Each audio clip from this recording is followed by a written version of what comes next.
time for changing things up a little bit. Also, a short while ago I hit another milestone, 300 followers on Letterboxd. I know these are basically still rookie numbers, but I was quite happy about it, especially as I was at 46 at the beginning of last year and hit the 100 relatively late last year. So let's hope I can pick up the numbers of subs on this channel too. But I don't want to bore you with numbers, but tell you about some interesting, thrilling and quite entertaining Korean action movies to celebrate this occasion. I do love Korean movies.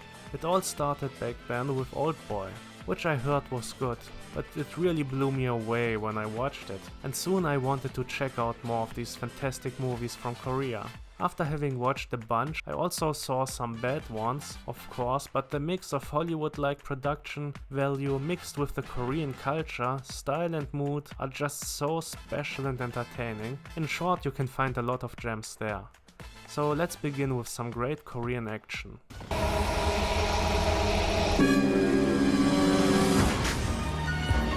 Inferi is the trailblazer of Korean action cinema, being the first attempt of mixing Hollywood-like production value with Korean storytelling, which ends up producing one of the bloodiest spy movies which was probably ever made, a heat-like cat-and-mouse game between South Korean secret agents and North Korean terrorists. On the side of the South Koreans is Song Kang-ho from Parasite fame, and the North Korean terrorist leader is played by Choi Min-sik. So yeah, the acting is pretty good. The movie also offers a lot of action, but the story is relatively standard action fare. There are shootouts and explosions, hostages are taken, and people die violently, but the action scenes sometimes feel a bit rough, especially in the editing. In general, no one seems to use any kind of proper tactic, even though these are well-trained and experienced terrorists and agents. And a couple of times it's not clear how the terrorists escaped certain situations. I guess the editing saved the terrorists. The movie was a huge success when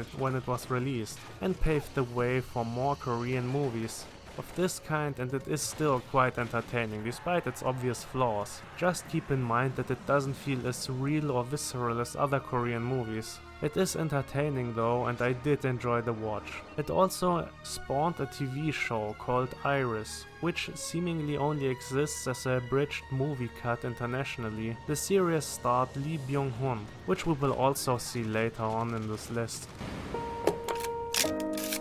너도 내가 나쁜 사람처럼 보이니?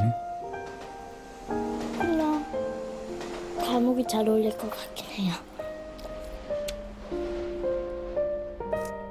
Have you ever seen Taken? Yeah, the first one was pretty good, but have you ever thought, man, having this movie more violent, depressing and with Koreans would really improve it? Well then, The Man from Nowhere is the right movie for you. A man is living a life under the radar and always keeps for himself, but one day he meets the daughter of a neighbor. The neighbor is a prostitute and connected to some bad people, which will also affect her and her daughter, which will lead to the man hunting the criminals. The criminals are also black market organ traders, and the man has to find the girl before it's too late. This is basically more of a drama, and the amount of action is relatively low. And even though the action is quickly over, as the man of course has a dark past of his own, which turned him into a killing machine if let loose, it is memorable and well put together action. It's definitely better than the similarly structured Company Man, which also doesn't have as impressive action scenes as The Man from Nowhere. But this movie also shines with the story and especially the characters. It's a slow burn with some hints that the man might be more than meets the eye at first, and he is the usual action badass that has a reputation that precedes him. But like John Wick, it also is justified with The Man from Nowhere. It's a good watch, but be prepared that this is not a happy flick. Even for a Korean movie it can be a bit of a downer at times, but the action is great and it's a slightly different take on your common action movie tropes. And it's also overall just well made. 저한테 왜 그랬어요? 말해봐요. And now, as I said, we see Lee Byung-hun for the first time on this list, with A Bittersweet Life, another sad action movie which also takes a while to get going, but it's also worth it. There's a lot of setup in the first half, but once the action starts, it's really cool and well made. A bodyguard and enforcer of a crime boss played by Lee Byung-hun learns about the affair of his boss's mistress, but instead of telling his boss and killing the unfaithful couple, he spares them and tells them to never meet again and leave the city. The truth is eventually uncovered by his boss though, and now the bodyguard's life is on the line, and his stubbornness and resistance to listen to his boss cause things to just keep escalating. A man who loses seemingly everything for one kind deed and then just keeps doubling down. While also not action-packed in the first half, the second half really delivers. And with Lee we have a real Korean star in this flick. It's also directed by Kim Jae-won, who had a couple of great movies in his career. Even though his last couple of movies showed a decline in quality, he did create some real bangers in his time. Like I Saw the Devil, for example, a movie which I already mentioned in my film recommendations list.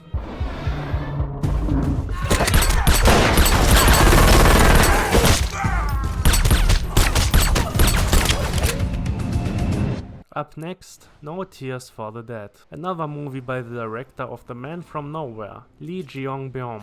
This is his follow-up to The Man from Nowhere. A more common take on the hitman turning against his bosses after a hit gone wrong, but also a movie that's filled with great action. There are several great shootouts. The acting is good even though it's not great, and they at least try to create some twists. The story is simple.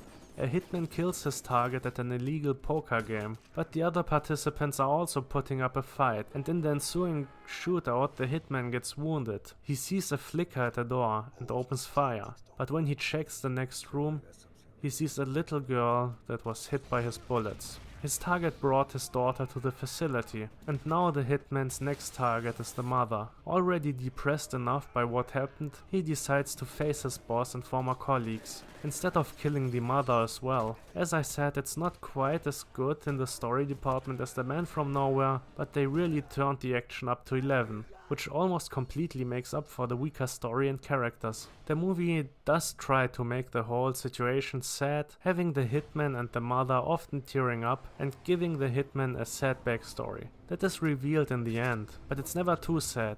As I said, the action is the focus here. And now to the villainess.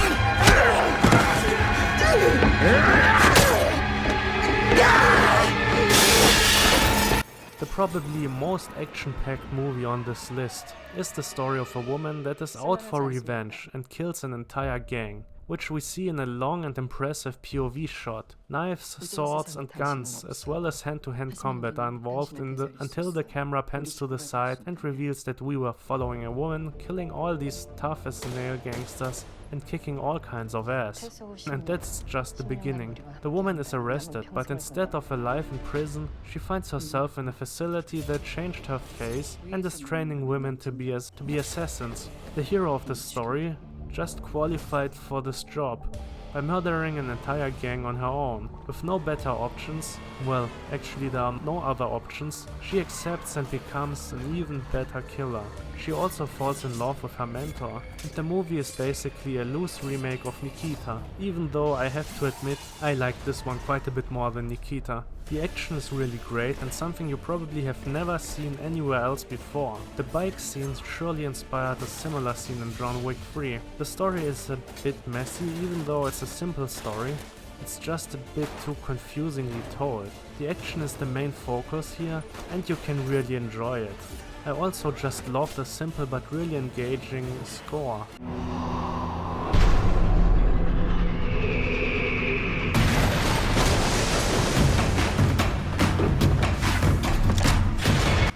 And now a very special kind of western with the good, the bad and the weird. Another movie by Kim Jae-won. Yeah, this man can do action. Really well, actually. And this one is really unique. A western set in Manchuria involving several parties looking for a treasure. The main characters being the good, played by Jang Woo-sung, the bad played by Lee Byung-hun, and the weird played by Song Kang-ho. While the good is a bounty hunter and is after the weird who has intel on the treasure, the bad wants the treasure, but most of all he wants to kill the weird, and after a couple of his gang members get killed by the good, he is also in his crosshair.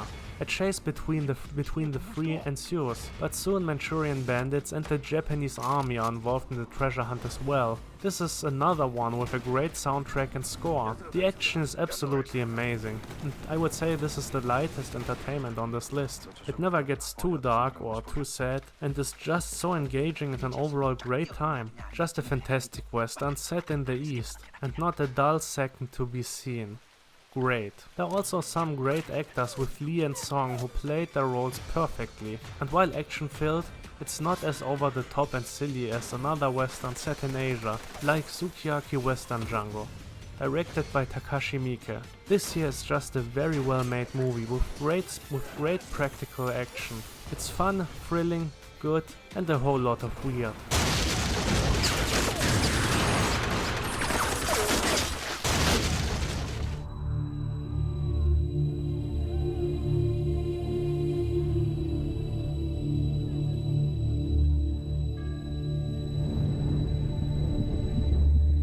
As the last one on this list, we have Taegogi, the Brotherhood of War, also known as Brotherhood. Alright, yeah, another movie by a director I have already mentioned.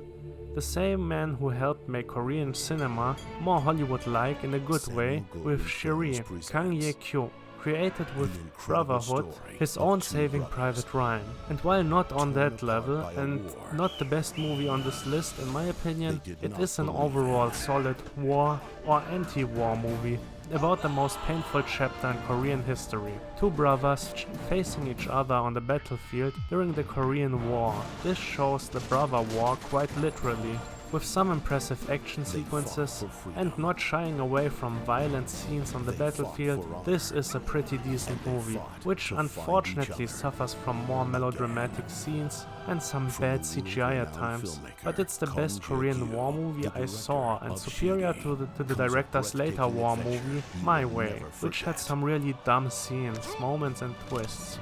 Brotherhood, while not perfect, is the superior movie. It was a huge hit when it was released in 2004. The actors also do a great job. So, if you want to see a good war movie, or you're a history buff, you can give this movie a try.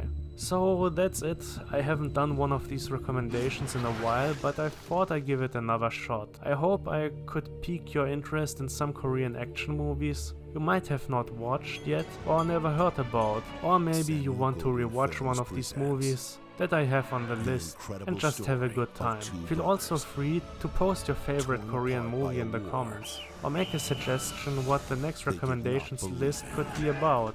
See you in the next video.